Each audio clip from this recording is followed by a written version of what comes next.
Hello, YouTube. It's time to do another one of Coomy's Supernatural reviews. I'm going to be doing the latest episode, which is Heartache. That's Season 8, Episode 3.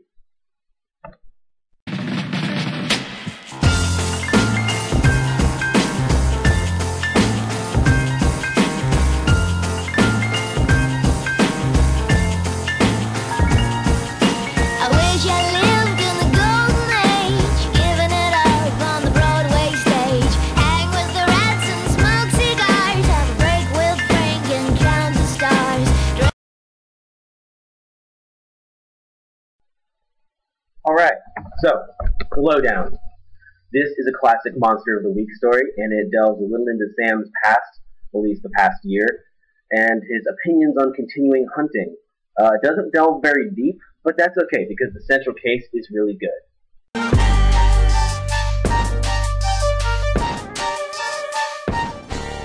So, this is the plot.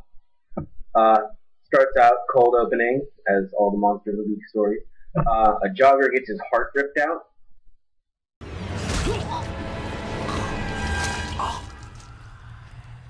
Kind of random.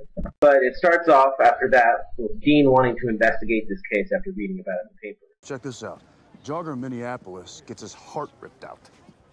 Same city, 6 months apart. I mean, that's got to be a ritual, man. Or at least some sort of heart-sucking, possessed satanic crack whore bat. I'm Batman. And Sam doesn't. Sam wants to focus on finding Kevin and the tablet and banishing all the demons off the earth. Bada bing, bada bang, bada boom, done. And then you can hang it up afterwards. Fine, we'll find Kevin. But in the meantime, do we ignore stuff like this, or are innocent people supposed to die so that you can shop for produce? But Dean wants to save people and hunt things along the way, and since that's the format of the show... You know, saving people, hunting things. The family business. Dean wins. So they hunt this heart-eating killer, and they talk to the last guy who saw the victim, who is a rather chubby jogger, and he's also the guy that did it. They don't know that, but the audience knows that. He, of course, claims he saw the victim once and never saw him again. And please note, this guy had a recent health scare. Do you want a hit? I'm good. So they do a little independent research, and they find out that killings have been occurring in other states. And one of the killers, the latest one, was actually a cop, and he not only got arrested, he's in an asylum because he went nuts. So they talk to him, but all they get out of him is incoherent chanting. Arthur, you want to tell us why you did this? Okay. Please note, he's got a crazy eye with a different colored eye, and he later gouges his eye out.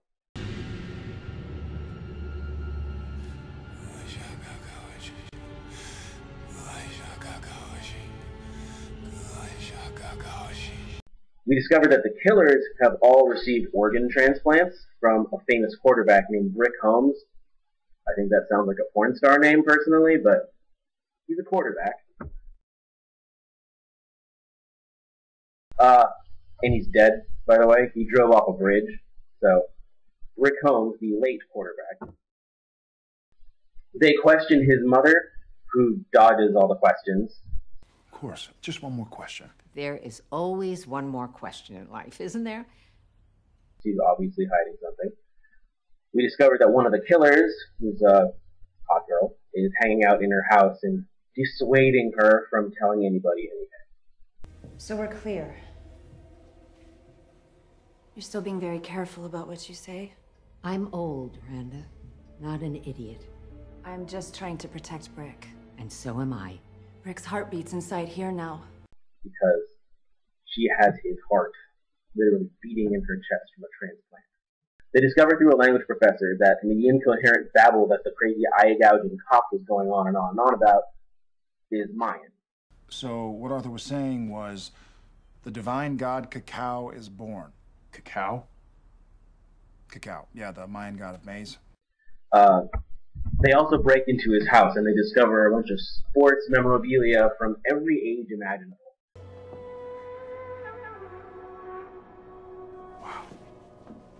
I knew he'd have something like this in his house. And they also discover a bunch of love letters. Dearest Betsy, third day of training camp, road work improving. Working on my left jab. They say this kid Sugar Ray is going to be tough. Sugar Ray. Is it Robinson? Here. Dearest Betsy, on the road again, so hard to be away from you, honey. We'll give the Red Sox hell and get back to you. Dearest Betsy. Dearest Betsy, Le Mans will be a bitch this year with all the rain. Phillies are tough, but we're looking to be tougher. And Dodgers will wish they never left Brooklyn. Looking for my best gal, Friday night at the Our Garden. O-line hung tough. I had all day back Alan there. Prost is a monster in the straightaway. Dearest Betsy. Dearest Betsy. Love me. Oh, wait, this one looks recent. Dearest Betsy. So tired of it all.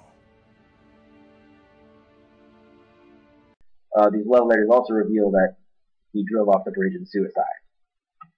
They also piece together that Brick's mother is not really his mother, but is actually Betsy, the girl that he's writing to in the love letters.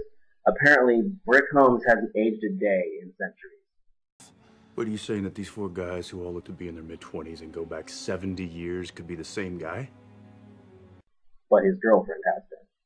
And now she's posing as his mother. When I got into my 40s, I became Brick's mother. It's Eleanor. They piece it all together. Brick Holmes, whose Mayan name was Eno, was a Mayan ball court warrior, and he made sacrifices to Cacao by slicing out and eating people's hearts to stay young and strong so he could be a proud, unbeatable athlete for centuries. He's been eating hearts for centuries, posing as sports star after sports star after sports star, and changing his identity from time to time. Every 10 years or so, he would reemerge with a new look, a new name. He met Betsy, and as she grew older, he grew lovesick, knowing that she would die someday, and that he wouldn't. But I don't think he could bear the thought of life without me. Now that he's dead, all of his organs have gone to various people, the killers, and the spell hitched a ride into all these people and compels them to rip out people's hearts and eat them as well.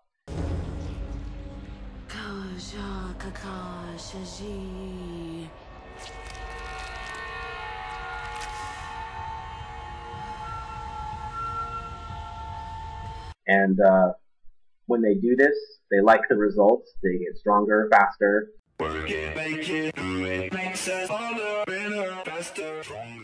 So they realize there's a bunch of killers out there now that all have his organs, and they're all trying to stay young by doing sacrifices to the cow.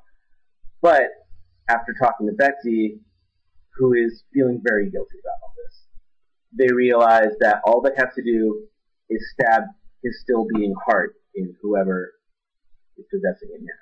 Brick's heart beats inside here now. So she gives up the girl, who's actually a stripper. Really? Our King Daddy monster is a stripper? And they go to the strip club to confront her, but a bunch of the other killers are there, trying to stop them. You can't imagine who I was before. This shy, awkward little thing from Georgia with a heart condition. Then I had the surgery. I became freaking Xena warrior princess. The final confrontation goes about in the typical way. The bad guys get the upper hand, but then the Winchesters pull it out at the end.